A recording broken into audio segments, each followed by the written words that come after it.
My mother-in-law secretly recorded 47 videos of me breastfeeding and posted them to her mommy blog with 8,000 subscribers. So I went no contact. That was 3 years ago. She's been living in her car outside my office building for the past 6 months. I became best friends with this guy in high school, and when he got married at 25, his husband turned into my other best friend. We were there for each other through it all, on losses, parents dying, amazing times and terrible ones. No one else could crack me up like they did. We loved hanging out together, going on trips to other countries, and planning so many more. We had a long-standing plan that we would all retire together somewhere hot, pooling our money to get the best place we could. His husband once loudly complained that since he was a little older than us, he would die first, and we'd be having fun without him. I remember feeling a sense of foreboding when he said that, and told him not to speak words that might be casting shadows in the future. I wonder now if I knew what was coming on some level. A few short years later, my best friend started to get ill. We could see that he had a strange gait when he walked. He was losing weight and suffering all manner of strange symptoms, tremors, dizzy spells, etc. His husband and I were frantic with worry and begged him to see a doctor. He's a scientist, so I knew he would have a good idea of what was happening. He told me that he thought it was Parkinson's disease, and he couldn't face going to a doctor and getting a diagnosis because his biggest fear was that it was motor neuron disease, and he couldn't even contemplate such a terrible disease. He worked away through the week, and we would call each other. He'd confide about incidents where he had collapsed and ask me not to tell his husband. I'd agree because I didn't want my husband to be as worried as I was. Then he went rapidly downhill. He could hardly walk and was covered in bruises because he was falling over all the time. He cried and told me he was sure it was motor neuron and begged me to make sure he wouldn't suffer at the end. I looked up the cost of taking him to Dignitas in Switzerland and told him I was sure I could swing it if it came to that. Finally, the day came when he collapsed and had a seizure at work. They called an ambulance, and his husband called me to let me know and said he would keep me up to date. I told him that I was actually relieved. At least we had a fair chance of finding out what we were dealing with. I went to visit him in the hospital the next day and found him in an incredibly confused state. He thought we were still teenagers and were at work together. I was obviously really worried and asked the staff what was going on and why he was so confused. His doctor came over to give us their diagnosis. Dr. Leon pulled up a chair beside the bed, her expression grave but compassionate. She introduced herself as the attending neurologist and explained they'd run extensive tests since his admission. My hand found Ellison's automatically, squeezing gently as she spoke. His fingers trembled against mine. Whether from the disease or fear, I couldn't tell. The MRI results, combined with the EMG studies and your reported symptoms, are consistent with amyotrophic lateral sclerosis, she said carefully. ALS, also known as motor neuron disease. The room tilted. Ellison's worst nightmare, the thing he'd been too terrified to face, was now our reality. His hand went slack in mine for a moment before gripping back with surprising strength. I watched his face crumble, tears streaming down his cheeks as he shook his head repeatedly. No, no, no, he whispered, his voice breaking. Not that. Anything but that. Dr. Leon continued gently, explaining the progression we could expect. 6 to 12 months, she estimated, based on how rapidly his symptoms had advanced. She talked about support services, palliative care options, clinical trials, but her words faded into background noise. All I could focus on was Ellison's devastated expression and the way his whole body shook with silent sobs. I shifted closer on the bed, wrapping my arm around his shoulders. He turned into me, burying his face against my chest like he used to do back in high school when his parents fought. My own tears fell freely as I held him, whispering promises I desperately wanted to keep. I'm here, I murmured against his hair. Every step of the way, I'm here. We'll figure this out together. You're not alone in this. The door burst open suddenly. David stood there, still in his work suit, his face flushed from running. His eyes took in the scene, me holding Ellison, both of us crying, Dr. Leon's sympathetic expression, and something shifted in his features. The relief at finding his husband gave way to something harder, colder. What's happening? He demanded, moving swiftly to Ellison's other side. What did they say? Ellison lifted his head from my chest, reaching for David with his free hand. It's ALS, he choked out. 6 to 12 months. David's face went white. He grabbed Ellison's hand, but his eyes kept flicking to where my arm still rested around Ellison's shoulders. I started to pull back, but Ellison's fingers tightened on my shirt, keeping me close. We need to discuss treatment options, Dr. Leon said softly. There are medications that can help slow progression, and we'll want to set up a care team. Thank you, doctor, David interrupted, his voice sharp. Could you give us a moment? Family needs some privacy right now. The words hit like a slap. Family, as if I hadn't been part of their family for over a decade. Dr. Leon nodded and quietly left. I started to follow, but Ellison's grip on my shirt tightened again. Caleb stays, he said weakly. David's jaw clenched. Of course, I just thought, never mind. He pulled a chair close, taking Ellison's other hand. We're going to fight this baby, whatever it takes. The next hour passed in a blur of discussions about treatment plans, insurance coverage, and practical considerations. David took charge, asking pointed questions and taking notes on his phone. I mostly stayed quiet, offering support through gentle touches and reassuring squeezes of Ellison's hand. Every time I did, I noticed David's eyes tracking the movement, his mouth tightening. When Ellison dozed off, exhausted from the emotional toll, David finally looked directly at me. Thanks for being here, he said, though his tone suggested anything but gratitude. I can take it from here. You should probably get some rest. I can stay, I offered. In case he wakes up and he needs rest. David cut me off. And when he wakes up, I'll be here, his husband. The emphasis on the last word was unmistakable. I stood slowly, looking down at Ellison's sleeping face. Even in rest, the strain showed in the deep lines around his eyes, the hollow of his cheeks. I wanted to smooth his hair back, tell him again that I'd be there, but David's stare felt like a physical barrier. I'll come by tomorrow, I said quietly. David nodded curtly. Text first. He might be having tests or sleeping. We need to manage his energy carefully now. I left the hospital feeling unsettled. David and I had been close friends for years, united in our love for Ellison, but something had shifted in that hospital room, something I couldn't quite name. Over the next few days, I tried to visit daily. The first time, David said Ellison was having an MRI. The second, he was sleeping and couldn't be disturbed. The third, they were meeting with specialists. Each excuse sounded reasonable, but the pattern was becoming clear. My text to Ellison went unanswered. I told myself he was processing, dealing with the diagnosis in his own way. David responded occasionally, always brief. He's resting. Bad day today. Maybe tomorrow. A week passed before I finally pushed back. I showed up at the hospital without texting first, bringing Ellison's favorite terrible gas station coffee coffee and the crossword puzzle book he always kept at his desk. David intercepted me in the hallway. He's not up for visitors, he said flatly. David, come on. He's my best friend. I just want to see him for 5 minutes. Your best friend needs to focus on his health right now, not entertaining guests. Entertaining guests? Are you serious right now? David's face flushed. Do you have any idea what this is like? Watching him deteriorate, knowing what's coming? He doesn't need people treating him like a sideshow attraction. That's not what I'm doing, and you know it. Do I? Because from where I'm standing, it looks like you're making this about you and your need to feel involved. The accusation stung. I've known him longer than you have, I said, immediately regretting the words. David's eyes went cold. But I'm his husband. I took vows. In sickness and in health. This is the sickness part, and I'm going to protect him whether you understand that or not. He turned and walked back into Ellison's room, closing the door firmly behind him. Through the small window, I could see Ellison in bed, awake now, looking toward the door with confusion. David said something to him, and Ellison's face fell. He nodded slowly, then turned away. I stood there for a long moment, holding the cold coffee and crossword book, before finally walking away. The pattern continued for weeks. I'd text Ellison directly, pouring out my heart, telling him about my day, sharing stupid jokes I knew would make him laugh. Sometimes I'd see the read receipts, but no responses came. When I texted David to ask about visiting, the excuses grew more elaborate. Ellison was having a bad reaction to medication. The physical therapist was coming. They were trying a new treatment that required rest. Then came the gut punch. Scrolling through social media, I saw a photo posted by a mutual friend. Sending love to our brave warrior. The caption read. The picture showed Ellison in what looked like the same hospital room, surrounded by several of our friends from college. He was smiling weakly, clearly tired but engaged. The timestamp was from yesterday, a day when David had told me Ellison couldn't have any visitors due to severe fatigue. My hands shook as I screenshot the photo and sent it to David. Apparently he was well enough for visitors yesterday. His response came an hour later. They stopped by briefly during a good moment. Ellison needs people who understand boundaries right now. Please respect that. Boundaries. The word echoed in my head. What boundaries had I crossed? Being there when he got his diagnosis? Holding him while he cried? Promising to stay by his side? I tried calling Ellison directly, but it went straight to voicemail. His sister reached out a few days later, asking if everything was okay between us. She mentioned that Ellison had been asking about me, but David told her I was dealing with the diagnosis in my own way and needed space. That's not true, I told her, my voice cracking. I've been trying to see him for weeks. David keeps turning me away. She sounded confused but promised to talk to Ellison. The next day, she texted that she'd spoken to David, who explained that my visits had been upsetting to Ellison and that the doctors recommended limiting his emotional stress. She apologized but said she had to defer to David's judgment as Ellison's husband. 3 months crawled by. 3 months of unanswered texts, blocked visits, and secondhand updates through mutual friends. I threw myself into research, learning everything I could about ALS, new treatments, clinical trials. I compiled information packets, thinking maybe if I couldn't see Ellison, I could at least help from afar. When I tried to drop them off at the hospital, I was told I wasn't on the approved visitor list. Some nights I'd park outside their house, looking up at the lit windows, wondering if Ellison was okay, if he was scared, if he missed our stupid inside jokes as much as I did. Once I saw David helping him from the car to the front door, Ellison's legs barely supporting him even with assistance. I wanted to jump out, to help, to just see my friend's face, but I stayed frozen in my car, respecting the boundaries I didn't understand. Then came the call that shattered my world all over again. Ellison's sister, her voice urgent. Caleb, where are you? Ellison's been asking for you. He's at St. Mary's Hospice. He keeps saying your name. I was in my car before she finished talking, speeding across town with tears blurring my vision. Hospice. How had it progressed so fast? Why hadn't anyone told me he'd gotten so bad? The hospice was quiet, painted in soft colors meant to be soothing, but that only emphasized the finality of the place. Ellison's sister met me in the lobby, her eyes red-rimmed. Room 12, she said. David's not here right now. He went home to shower and get some things. Hurry. I practically ran down the hallway, my heart hammering. The door to room 12 was slightly open. I pushed through and stopped short. Ellison lay in the bed, a shadow of himself. The weight loss was dramatic, his cheekbones sharp under paper-thin skin, his arms skeletal where they lay on top of the blanket. Oxygen tubes ran to his nose, and various machines beeped softly around him. But his eyes were still the same warm brown, and they widened when they found mine. Caleb, his voice was barely a whisper, slurred from the disease's progression. You came. I crossed to the bed in 2 strides, taking his hand gently. His fingers were so thin, but they curled around mine with what little strength remained. Of course I came. I've been trying to see you for months. Confusion clouded his features. David said you couldn't handle seeing me like this. Said it was too hard for you. The words hit like a physical blow. What? No, Ellison, no. I've been begging to see you. David kept saying you weren't up for visitors, that you needed rest, that I was crossing boundaries. Tears leaked from the corners of his eyes. Boundaries? You? Never. Never crossed anything. Missed you. Missed your terrible jokes. I laughed through my own tears, squeezing his hand. Why did the scarecrow win an award? A ghost of a smile touched his lips. Why? Because he was outstanding in his field. He made a sound that might have been a laugh. So bad. Missed that. Missed you. Where were you? I'm here now, I said, my voice breaking. I'm here. We sat in silence for a moment. Years of friendship compressed into the gentle pressure of our joined hands. There was so much I wanted to say, so much time we'd lost, but I could see how much effort each breath cost him. The tickets, he said suddenly. Costa Rica. Still want to go? Of course. When you're better, we'll. Caleb. His eyes held mine. We both know, but the tickets. In my desk. Promise you'll think of us there. Before I could respond, the door slammed open. David stood there, his face contorted with rage. What the hell are you doing here? I scrambled to my feet, still holding Ellison's frail hand. David's face was twisted with fury as he strode into the room, his eyes blazing with an intensity I'd never seen before. I asked you a question, he snarled, moving to position himself between me and the bed. How did you get in here? You're not on the visitor list. His sister called me. I managed, trying to keep my voice steady. Ellison's been asking for me. David whirled toward the bed, his expression shifting to something softer but still edged with anger. Baby, you're confused. The medication makes you foggy sometimes. Caleb hasn't been able to handle seeing you like this, remember? I explained this. Ellison's fingers tightened weakly around mine. No, he wheezed, each word clearly costing him. You said he didn't want, but he's here. He came. Of course he came now, David said, his voice dripping with disdain. When you're at your worst, when you can barely speak to defend yourself, how convenient. poignant. The accusation was so absurd I almost laughed. David, what are you talking about? I've been trying to see him for 3 months. You've blocked me at every turn. Because you upset him. David's voice rose, causing one of the nurses to peek in with concern. He waved her away and lowered his voice to a hiss. Every time you visited in the hospital, he'd be agitated for hours afterward. The doctor said emotional stress could accelerate the progression. That's not true, Ellison whispered from the bed. Never upset. Missed him. Kept asking. David's jaw clenched as he turned back to his husband. You're confused, sweetheart. The disease affects cognition. You don't remember how upset you were. I watched in horror as David essentially gaslit his dying husband. The man I'd considered a friend, who'd shared holidays and vacations with us, was deliberately rewriting reality. Ellison's eyes darted between us, confusion and distress evident in his features. I need you to leave, David said, turning back to me. Now. Ellison wants me here, I said firmly, not moving. Ellison doesn't know what he wants. The disease. Stop. Ellison's voice was stronger than it had been, fueled by obvious frustration. My mind still works. Want Caleb here, my friend, my choice. David's face went through a series of expressions. Hurt, anger, something that looked almost like betrayal. Your friend, he repeated bitterly. Always your friend first, isn't it? Even now, even after everything I've done, everything I've sacrificed, it's still about your precious friendship. The words hung in the air, revealing more than David probably intended. I suddenly understood with crystal clarity what had been happening. This wasn't about protecting Ellison from stress. This was about David's jealousy, his need to be the only one in Ellison's life during these final months. David, I said carefully, we've all been friends for years. This doesn't have to be a competition. Competition? He laughed, a harsh sound devoid of humor. You think this is about competition? I'm his husband. I'm the one who's been here every single day, watching him fade away, changing his clothes when he can't manage, helping him to the bathroom, watching the man I love disappear piece by piece. Where were you? I was trying to be here. You wouldn't let me, because he didn't need you. David's composure finally cracked completely. He needed peace. He needed care. He needed to focus on treatment without you showing up and reminding him of everything he was losing. Do you know what he said after you left that first day? He cried for hours about all the plans you'd made, all the trips you'd never take. You were a reminder of the future he'd never have. I felt the words like physical blows, each one designed to hurt. But then I looked at Ellison's face and saw the truth there. He was shaking his head weakly, tears streaming down his cheeks. No, he managed. Wanted to talk about. The trips. Made me. Happy to remember. You took that. Took him away. David's face crumbled for a moment before hardening again. I protected you. That's what spouses do. You isolated him, I said, my own anger finally breaking through. You took away his choices, his friends, his support system. That's not protection, David. That's control. How dare you? Stop! Ellison's voice cracked with the effort. Both of you. Stop, please. We both turned to look at him. The effort of speaking had clearly exhausted him, but his eyes were fierce with determination. David, he whispered. Love you. Always. But you were wrong. Needed Caleb. Needed my friend. You took that choice. Not fair. David sank into the chair beside the bed, his face a mask of anguish. I was trying to protect you. I couldn't stand watching you light up when he walked in. The way you two would laugh at things I didn't understand. You're dying. And I felt like I was already losing you to him. The admission hung heavy in the room. I understood then that David's actions, however cruel, came from a place of desperate fear and grief. He was losing his husband and couldn't bear to share what little time remained. Not losing, Ellison said softly, reaching for David's hand with tremendous effort. Different love, both important, needed both. The door opened again, and Ellison's sister entered with a nurse. She took in the scene, David hunched in the chair, me standing awkwardly by the bed, Ellison looking distressed despite his weakness. What's going on? She asked carefully. Caleb was just leaving, David said automatically, but there was less venom in it now. No, Ellison said firmly. He stays. My choice. My time. My choice. The nurse, a middle-aged woman with kind eyes, stepped forward. Mr. Andrew, you're getting agitated. This isn't good for your condition. My condition? Ellison managed a bitter laugh that turned into a cough. Dying anyway. Want my friend here. My choice. The nurse looked between all of us, clearly assessing the situation. If the patient wants someone here and they're not disruptive, they can stay. But if this continues to cause distress, I'll have to ask everyone to leave. David stood abruptly. I need some air, he said, his voice thick. He looked at Ellison, then at me, something breaking in his expression. 10 minutes. Then we need to talk about arrangements. He left quickly, and Ellison's sister followed after exchanging a meaningful look with the nurse. Suddenly, it was just Ellison and me again, like it had been countless times over the years. I'm sorry, I said quietly, sitting in the chair David had vacated. I didn't mean to cause a scene. Not your fault, Ellison said, his voice barely audible now. David, scared, angry, grief makes people do things. 3 months though, Ellison. 3 months of thinking you didn't want to see me. I know, found out 2 weeks ago. Sister let slip. You'd been trying. So angry, but too weak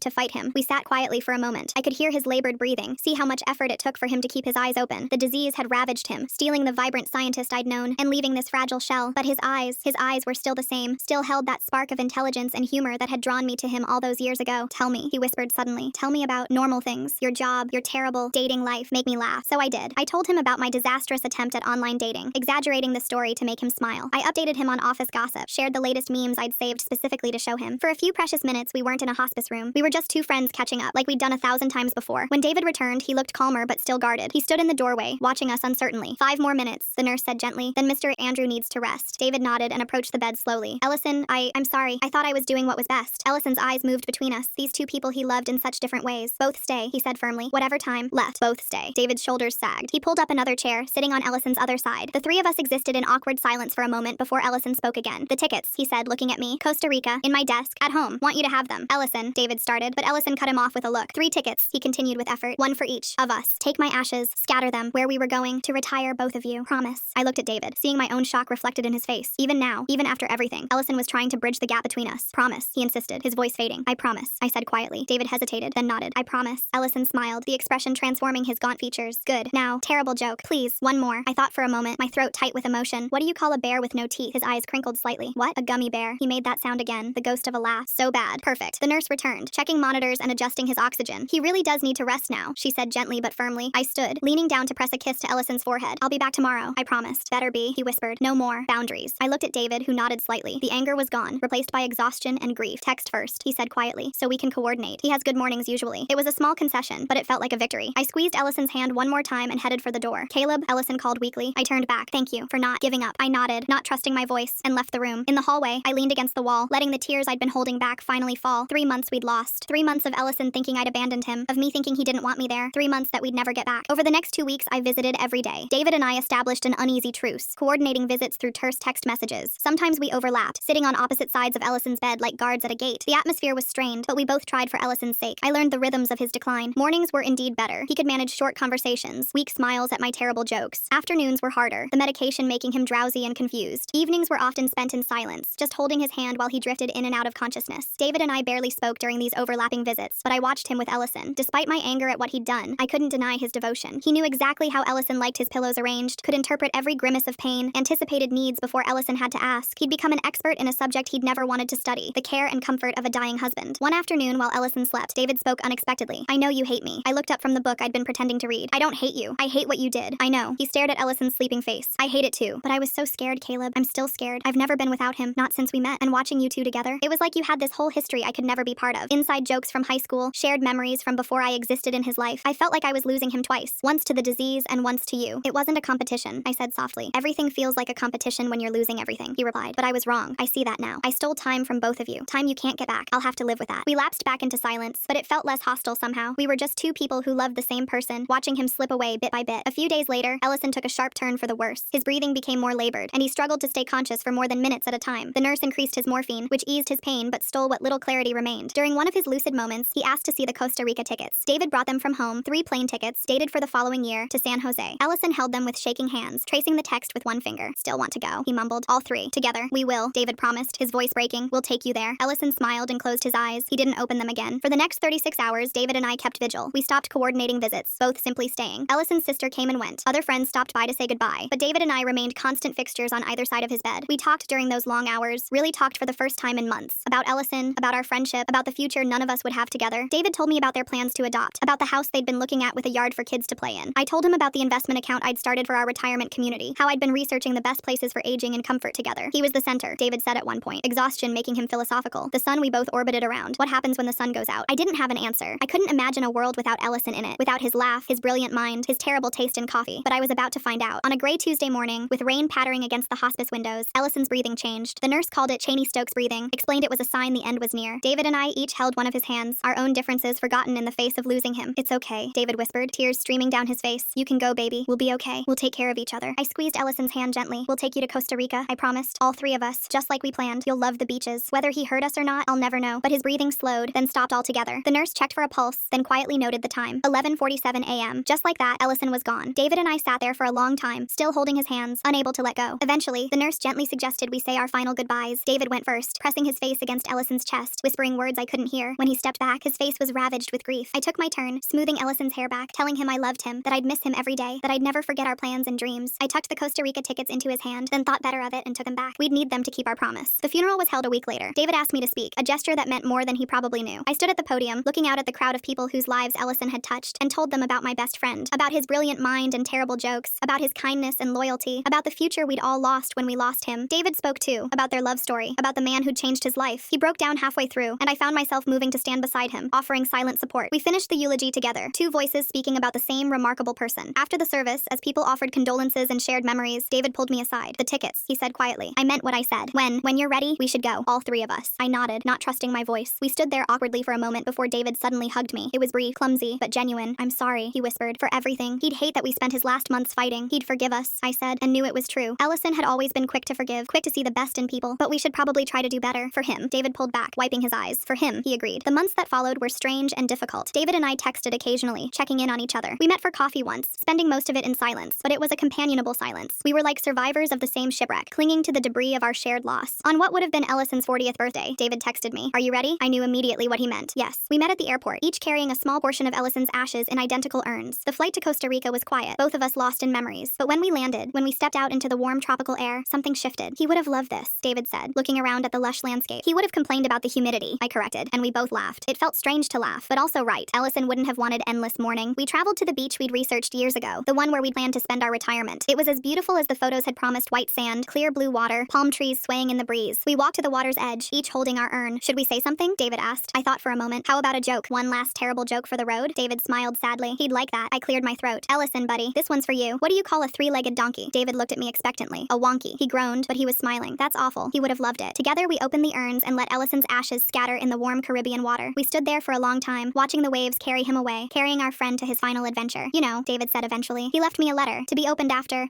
He said he wrote one for you too. It's at the house. I should have given it to you sooner, but you weren't ready. I finished. I understand. We spent 3 days in Costa Rica, using all 3 tickets as promised. We visited the places Ellison had marked in his travel guides, ate at restaurants he'd bookmarked, even suffered through a ziplining adventure he'd insisted would be fun. Slowly, carefully, we began to rebuild our friendship. On the last night, sitting on the beach with beers in hand, David finally gave me Ellison's letter. I opened it with trembling hands, recognizing his handwriting even though it was shaky from the disease. Caleb, it read, if you're reading this, then I'm gone and you're probably pretty mad at me for leaving. Sorry about that. By now you know what David did. Please don't hate him. He's a good man who did a stupid thing out of fear. Sound familiar? Remember when you hid my acceptance letter to MIT because you didn't want me to leave for college? We forgave each other then. Forgive each other now. I don't know how much time I have left as I write this, but I know it's not enough. It's never enough, is it? But whatever time remains, I want you both in it. You're my 2 favorite people in the world. Take care of each other. Make terrible jokes. Go on adventures. Live the life we planned, even if I can't be there for it. Thank you for being my best friend. Thank you for the laughter, the support, the truly awful puns. Thank you for trying so hard to see me, even when David made it impossible. Thank you for not giving up. I love you, buddy. Always have, always will. Now stop crying and go live your life. That's an order from your dying friend, so you have to do it. P.S. The retirement fund you started? David knows about it. I may have told him you were planning to buy the place next door to wherever we ended up, so you could maintain some independence while still being close. He pretended to be annoyed, but I caught him looking at real estate listings for adjacent properties. You two are more alike than you think. P.P.S. What do you call a bear in the rain? A drizzly bear. I'm dying, and that's still terrible. Some things never change. I was crying by the end, ugly sobbing on a beautiful beach while David sat beside me, pretending not to notice. When I finally composed myself, I folded the letter carefully and tucked it away. He was right, you know, David said quietly. We are alike. We both loved him so much we made stupid choices trying to hold on to him. Yeah, I agreed, but he forgave us. Both of us. Think we can forgive each other? I looked at him, really looked at him. He wasn't the enemy I'd painted him as in my anger. He was just a man who'd lost his husband, who'd let grief and fear drive him to cruelty. I'd lost my best friend, but he'd lost his entire future. I think we can try, I said. For him. David raised his beer. To Ellison, the best man either of us ever knew. To Ellison, I echoed, clinking my bottle against his. And to terrible jokes, impossible plans, and the friendships that survive everything. We drank in silence, watching the sun set over the ocean, 2 men bound together by loss and love and the memory of someone extraordinary. It wasn't the retirement we planned, wasn't the future any of us had imagined, but it was what we had, and somehow, that had to be enough. The next morning, we flew home together. At the airport, before we went our separate ways, David paused. Next year? He asked. Same time? We could make it a tradition. Bring him back to the beach. He'd probably prefer we go somewhere new, I said. You know how he loved to explore? Maybe Europe? He always wanted to see the northern lights. David smiled, a real smile for the first time in months. Norway it is. I'll book 3 tickets. 3? He comes with us. Always. That's the deal. I nodded, my throat tight. That's the deal. We hugged goodbye. Longer this time. Less awkward. We weren't best friends. Might never be what we were before. But we were something. 2 people who'd loved and lost the same irreplaceable person, trying to honor his memory by honoring his wishes. As I drove home, I thought about Ellison's letter, about forgiveness and moving forward. I thought about David's suggestion of annual trips, of carrying Ellison with us on adventures he'd never get to take. It wasn't the future we'd planned, but it was a future nonetheless. My phone buzzed with a text from David. Found a journal entry of his. He wrote, C&D had lunch without me today. Spent the whole time arguing about whether Die Hard is a Christmas movie. Idiots. It obviously is. I love them both so much it hurts. Thought you should know. I had to pull over, overwhelmed by the simple present tense of I love them. Even gone, Ellison's love remained, bridging the gap between David and me, refusing to let death be the end of everything. It's obviously not a Christmas movie, I texted back, but he always had terrible taste in films. Agreed. Terrible taste. The worst. Miss arguing with him about it. Me too. And just like that, we were talking. Not about logistics or arrangements, but about Ellison. Sharing memories, inside jokes David had been part of that I'd forgotten, moments I'd missed during those lost 3 months. Each text was a small rebellion against grief, a tiny victory over the silence death tried to impose. That night, I pulled out the Costa Rica tickets, our original ones, the ones Ellison had saved for our retirement. I pinned them to my bulletin board, right next to a photo of the 3 of us from David and Ellison's wedding. We were all laughing at something, arms around each other, impossibly young and unaware of what was coming. But maybe that was the point. We never know what's coming. All we can do is love fiercely, forgive readily, and hold on to each other through whatever comes. Ellison had taught us that, in his living and in his dying. I raised a glass of his favorite whiskey to the photo. Here's to you, buddy. Here's to terrible jokes and impossible plans and friendships that survive everything, even death, even this. Somewhere I was certain Ellison was laughing at the sentimentality, and probably working on an even worse pun. I stared at the photo, my vision blurring. The 3 of us, frozen in time at David and Ellison's wedding reception. Ellison's arm draped over my shoulder, David's hand on Ellison's waist, all of us mid-laugh at some forgotten joke. The whiskey burned my throat as I took another sip. My phone vibrated again. David found his lab lab notebook. He'd written, "Tell C about the particle accelerator malfunction in the margins. Did he ever tell you?" I smiled despite myself. The one where he accidentally magnetized his lab coat? He called me from the bathroom, couldn't get out because his coat kept sticking to the metal door. That explains why he came home shirtless that day. Said he'd spilled coffee. He made me swear not to tell you. Said you'd worry too much about lab safety. I would have. Did worry. Still do. Even though David's typing indicator appeared and disappeared several times before the next message came through. Can't break the habit of worrying about him. I understood. Sometimes I still reached for my phone to text Ellison about something stupid I'd seen, my thumb hovering over his contact before reality crashed back. The next few weeks passed in a strange rhythm. David and I texted sporadically, sharing memories or practical matters about Ellison's estate. We met once to go through his things, standing in their bedroom, sorting through clothes that still smelled faintly of his cologne. We worked in mostly comfortable silence. His lucky conference shirt. David held up a faded blue button-down with a small stain on the pocket. He wore this to every presentation. The coffee stains from his thesis defense, I said. He was so nervous he knocked over my cup right before going on stage. Insisted it turned into good luck. David folded it carefully, placing it in the key box. We both knew neither of us would wear it, but throwing it away felt impossible. Later, going through Ellison's desk, I found the research I'd compiled during those 3 months of exile. Printouts about experimental treatments, clinical trials, support groups, all useless now, but evidence of my desperate need to help somehow. David picked up one of the packets, scanning it. Gene therapy trials at Johns Hopkins. He read, "You really did your homework. I had to do something. Couldn't just sit there while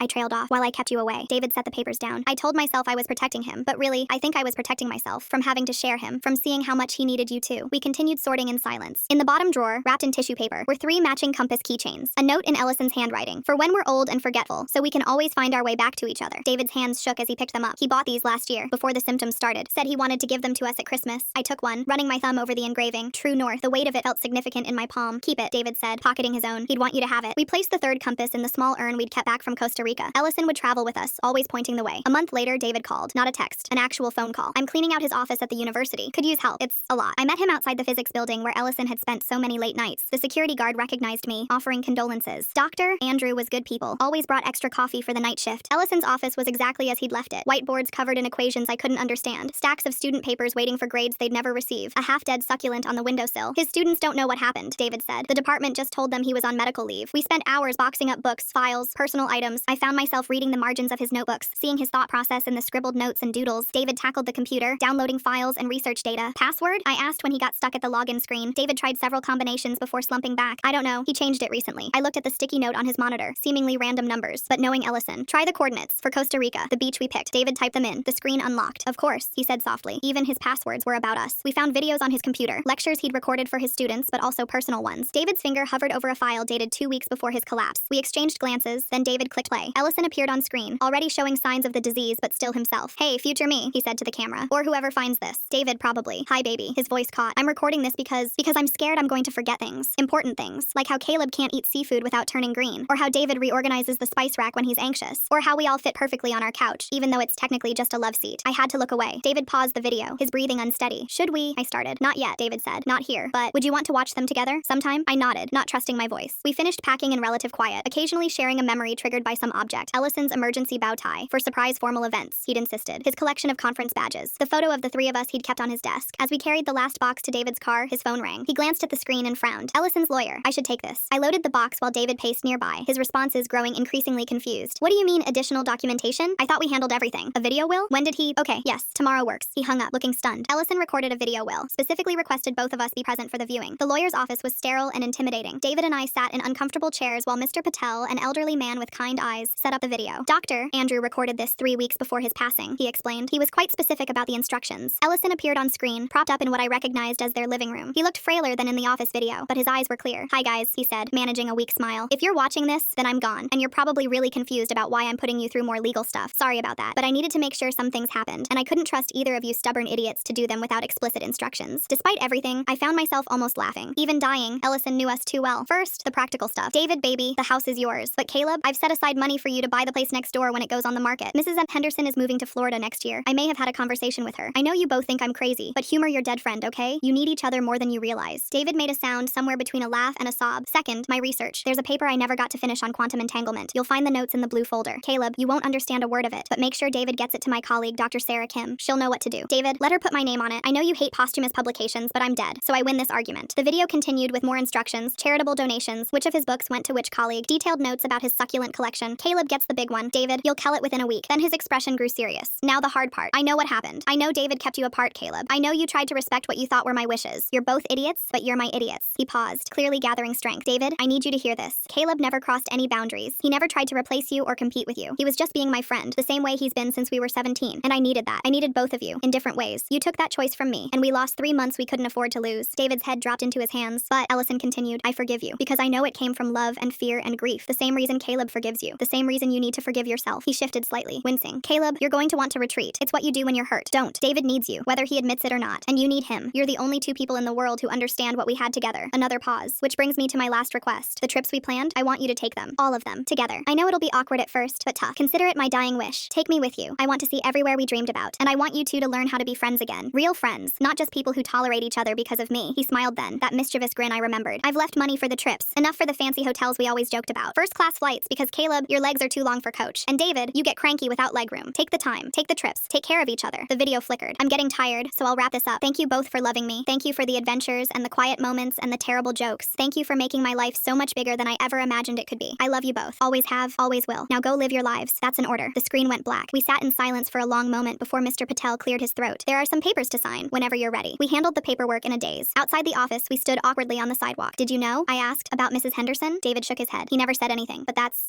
Ellison. Planning our lives even when his was ending. We don't have to do it, I said quickly. The house thing. Or the trips. He'd understand. No, David said firmly. We're doing it. All of it. Because he's right, we're both too stubborn to do it without explicit instructions. He attempted a smile. Besides, you heard him. It's an order. 6 weeks later, I stood in Mrs. Henderson's living room, holding a set of keys. The house was smaller than David's. A 1920s bungalow with original hardwood and a view of their kitchen window from mine. Ellison was such a sweet boy, Mrs. Henderson said, patting my arm. Came by last year. Said he had a friend who'd love the house. Didn't mention he was sick. I would have moved sooner if I'd known. David helped me move in, both of us pretending it wasn't weird. We discovered Ellison had been planning this for months. There were sketches in his desk of the 2 properties, ideas for connecting gardens, notes about shared driveways. He drew a bridge, David said, showing me the sketch, between the 2 houses. For rainy days, he wrote. We didn't build a bridge, but we did install a gate in the fence between the yards. The first trip came 3 months later, Norway, as promised. We met at the airport, both carrying our portion of Ellison's ashes, both wearing our compass keychains. This is weird, David said as we boarded. Super weird, I agreed. But somehow, we made it work. We bickered about restaurants, got lost in Bergen despite having GPS, stayed up too late drinking expensive whiskey, and when we finally saw the northern lights, spreading Ellison's ashes in the Arctic wind, we both cried without shame. He would have complained about the cold, David said, watching the lights dance across the sky, then insisted on staying out here anyway, I added. We took a photo, the 2 of us with the lights behind us, holding up the empty urn. It felt wrong without Ellison between us, but also somehow right. The trips became routine. Every few months, we'd pick a destination from Ellison's list. Japan during cherry blossom season, New Zealand for the hiking trails, Egypt for the pyramids he'd always wanted to see. Slowly, awkwardly, we rebuilt our friendship. Not the same as before, that was impossible, but something new, forged from shared grief and shared love, and the ghost of someone extraordinary who refused to let death be the end of everything. A year after Ellison's death, we were in Iceland, soaking in a geothermal spa. David had been quiet all day, and I was about to ask what was wrong when he spoke. I'm seeing someone. The words hung in the steamy air. I wasn't sure how to respond. It's new, he continued quickly. Really new, and I feel guilty about it, like I'm betraying him. You're not, I said, meaning it. Ellison would want you to be happy. I know. Logically, I know that, but knowing and feeling are different things. He nodded. His name's Dave. He's a teacher. Nothing like Ellison, which somehow makes it both easier and harder. We floated in silence for a while. I'm glad, I finally said. Really, you deserve to be happy again. Thanks. He hesitated. You could come to dinner sometime. Meet him, if you want. Yeah, I said. I'd like that. The conversation opened something between us. We started talking about things beyond Ellison. My disastrous dating attempts, David's navigation of grief while starting something new, work frustrations, family drama. We were becoming actual friends again, not just co-mourners. On the 2nd anniversary of Ellison's death, we were in Costa Rica again. Same beach, same hotel. We'd made it a tradition. This trip was always just for him, just for remembering. I brought something, David said, pulling out a worn notebook. His last journal, first period. I haven't been able to read it. Thought maybe together? We sat on the beach, passing the journal between us, reading Ellison's increasingly shaky handwriting. Notes about good days and bad days, medication side effects, dreams he was having, and throughout, mentions of us. C called today. D wouldn't let me answer. I'm too tired to fight about it. Dreamed we were in Costa Rica. All 3 of us, old and wrinkled and still laughing at C's terrible jokes. D is scared, can see it in his eyes. Wish C was here. They'd balance each other out. Told D about the houses. He thinks I'm crazy. Maybe I am, but they need each other. Hope they figure that out. The last entry was barely legible, dated 2 days before he entered hospice. Love them both so much. Hope they know. Hope they remember. Hope they forgive. We closed the journal, both of us crying freely. The sun was setting, painting the sky in impossible colors. We should do something, I said. Mark the occasion somehow. David thought for a moment, then stood, pulling me up. Race you to the water. Loser buys dinner. It was ridiculous. We were 2 grown men, fully dressed, racing into the ocean like children, but Ellison would have loved it. We crashed into the waves, laughing and sputtering, ruining our clothes and not caring at all. Later, sitting in the hotel restaurant in borrowed dry clothes, David raised his glass to Ellison, who somehow got the last word even after death. To Ellison, I agreed, and to terrible jokes, impossible plans, and friendships that survive everything, even death, David added, especially death. We drank, and for the first time in 2 years, the ache in my chest felt manageable. Not gone, it would never be gone, but bearable. My phone buzzed, a text from Sarah Kim, Ellison's colleague. Paper accepted for publication. Quantum Entanglement in Modified Fields by E. Andrew, S. Kim et al. He would have been so proud. I showed David, who smiled through fresh tears. He did it. Even gone, he's still contributing. Still showing off, you mean? I said, but fondly. We spent the rest of the evening sharing stories, planning our next trip, Peru for Machu Picchu, discussing the paper publication. Normal friend things, if you ignored the small urn on the table between us. As we walked back to our rooms, David paused. Thank you for not giving up. On him, on us, on any of it. Thank you for letting me back in. Eventually. He laughed. A real laugh. Ellison was right. We really are both idiots. The biggest. I agreed. We hugged goodnight, no longer awkward about it. Tomorrow we'd fly home, back to our connected houses and separate lives that would never be quite separate again. We'd continue the trips, the traditions, the careful cultivation of a friendship neither of us had expected to need so much. And somewhere, in the quantum field Ellison had studied so passionately, in the connections between particles that couldn't be broken by distance or time or even death, our friend was still with us, still bringing us together, still refusing to let go. I looked up at the stars, countless and brilliant in the clear Costa Rican sky. Thanks, buddy, I whispered, for everything, for always knowing what we needed, even when we didn't, especially when we didn't. A warm breeze rustled the palm trees, carrying the scent of ocean and flowers and possibility. It felt like an answer. It felt like goodbye. It felt like hello. It felt like Ellison, making sure we were okay. One terrible joke and impossible plan at a time.